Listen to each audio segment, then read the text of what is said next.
எல்லாருக்கும் வணக்கம். நான் மாலதி. வெல்கம் டு சமையல் கிமையர்.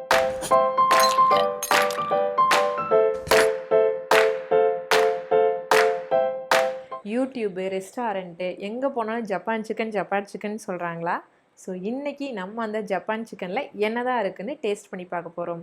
இன்றைக்கி நான் ரெஸ்டாரண்ட்லேருந்து ஜப்பான் சிக்கன் வாங்கிட்டு வந்திருக்கேன். ஸோ நம்ம வீட்லேயும் ஜப்பான் சிக்கன் செஞ்சு ரெண்டையும் கம்பேர் பண்ணி பார்க்கலாம். டேஸ்ட்டில் ரெண்டில் எது பெஸ்ட்டாக இருக்குது, காஸ்ட் வைஸ் எது பெஸ்ட்டாக இருக்குன்னு வாங்க வீடியோக்குள்ளே போய் பார்க்கலாம். இதுதான் வந்து ரெஸ்டாரண்ட்லேருந்து வாங்கிட்டு வந்த ஜப்பான் சிக்கன்.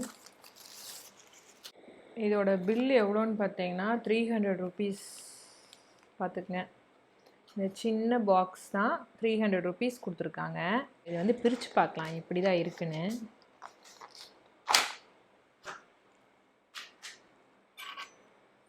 ₹300 வாங்கியிருக்காங்க. இதில் எத்தனை சிக்கன் பீஸ் இருக்குதுன்னு பார்க்கலாம். 1 2 3 4 5 6 ஒரு 7 பீஸ் வச்சுருக்காங்க. இப்போ டேஸ்ட் பார்க்கலாம். ஃபஸ்ட்டு வந்து நம்ம ரெஸ்டாரண்ட்டோடதை வந்து கம்பேர் பண்ணி பார்க்கலாம்.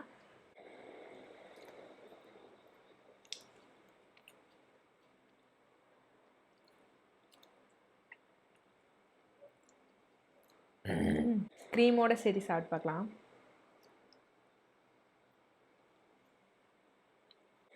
நல்லா க்ரீமியாக சூப்பராக இருக்குது டேஸ்ட்டு. என்ன கொஞ்சம் காரம் தான் அதிகமாக போட்டாங்க.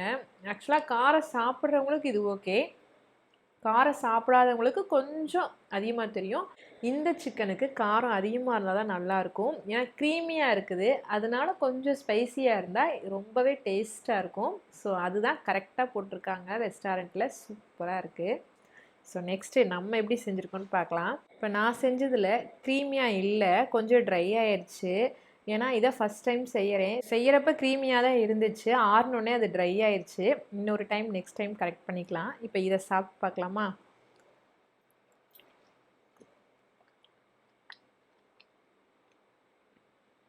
டேஸ்ட்டு சூப்பராக இருக்குது. இது என்ன டேஸ்ட்டோ அது அப்படியே இருக்குது. ஒரிஜினலாக சொன்னால் நம்ப மாட்டேங்க, அப்படியே இருக்குது. ஆனால் காரம் மட்டும் கம்மியாக இருக்குது, அவ்வளோதான். ஆனால் இது வந்து காரத்தோடு சாப்பிடும்போது இன்னும் சூப்பராக இருந்துச்சு. பட் டேஸ்ட் வைஸ் ஒன்றுக்கு ஒன்று அடிச்சுக்க முடியாது. இப்போ காஸ்ட் வைஸ் பார்த்தோம் அப்படின்னா ரெஸ்டாரண்ட்டில் வாங்கினது 300 ருபீஸ் ஆச்சு. ஆனால் 7 சிக்கன் பீசஸ் தான் இருந்துச்சு. ஆனால் நம்ம வீட்டில் செஞ்சது 1/2 kgயில் செஞ்சோம். இதுக்கு வந்து மொத்தம் செய்யறதுக்கான செலவு மொத்தமாகவே எவ்வளோ அப்படின்னா வெறும் 150 ருபீஸ் தான். ரெஸ்டாரண்ட்டை விட நம்ம வீட்டில் செஞ்சது 3 மடங்கு 4 மடங்கு அதிகமான குவான்டிட்டி வந்து நம்மளுக்கு கிடைக்கிது. அதே மாதிரி டேஸ்ட் வைஸ் பார்த்தோம் அப்படின்னா இப்போ நான் ஹோட்டலில் வாங்கிட்டு வந்து ரொம்ப ரொம்ப க்ரீமியாக இருந்துச்சு, என்னோடது கொஞ்சம் ட்ரையாக இருந்தது. பட் டேஸ்ட் வைஸ் ரெண்டுமே ஈக்குவல் தான். ஆனால் ரெஸ்டாரண்ட்டில் வாங்கினது கொஞ்சம் காரமாக இருந்துச்சு. ஆனால் காரம் இருந்தங்காட்டி தான் அது டேஸ்ட்டாக இருந்துச்சு. நானும் இனிமேல் செய்யும்போது கொஞ்சம் காரமாக செஞ்சால் இன்னும் நல்லாயிருக்கும். என்னடா எல்லோரும் ஜப்பான் சிக்கன் சொல்கிறாங்க, என்னடா இதில் இருக்குது, ஒயிட் கலர் இருக்குது, இதில் என்ன டேஸ்ட் தரும் அப்படின்னு நினச்சிட்டு இருந்தேன்.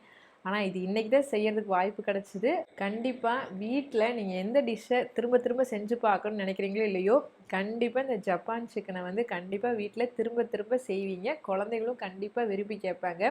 ஸோ இதனால தான் யூடியூப்பில் இவ்வளோ ஃபேமஸாக இருக்குது ஜப்பான் சிக்கன். ஸோ அவ்வளோ டேஸ்டியாக இருக்குது.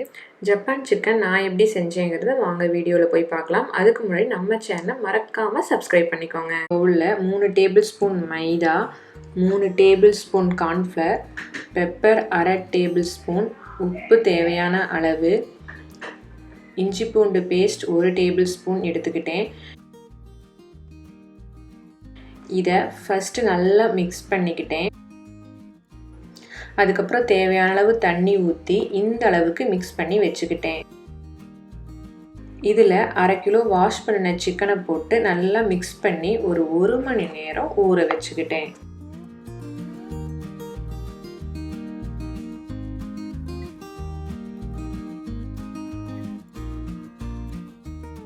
அதுக்கப்புறம் ஒரு கடாயில் எண்ணெய் ஊற்றி ஊற வச்ச சிக்கன் பீசஸை போட்டு பொரிச்சு எடுத்துக்கிட்டேன்.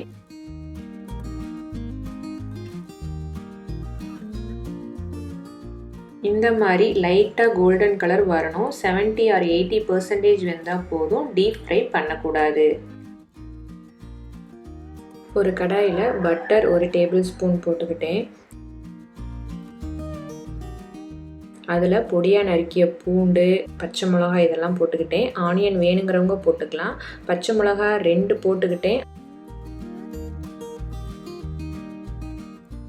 அதுக்கப்புறம் அதில் 1½ கப் பால் சேர்த்து நல்லா கொதிக்க விட்டுக்கிட்டேன்.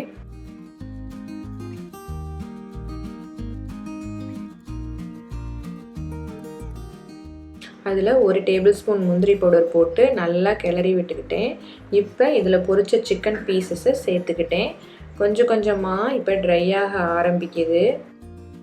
அதுக்கப்புறம் 1 ஸ்பூன் சுகர், கொஞ்சமாக உப்பு சேர்த்து கிளறி விட்டுக்கிட்டேன். இப்போ கொஞ்சம் கொஞ்சமாக ட்ரை ஆக ஆரம்பிக்குது. ரொம்ப ட்ரை ஆகக்கூடாது. இப்போ அடுப்பை ஆஃப் பண்ணிவிட்டு கொத்தமல்லி போட்டு இறக்குனா ஜப்பான் சிக்கன் ரெடி. இன்றைக்கி நம்ம ஜப்பான் சிக்கன் தான் வந்து கம்பேர் பண்ணி பார்த்தோம். இன்னொரு வீடியோவில் இன்னொரு டிஷ்ஷை கம்பேர் பண்ணி பார்க்கலாம். தேங்க்யூ. இன்னொரு வீடியோவில் சந்திப்போம்.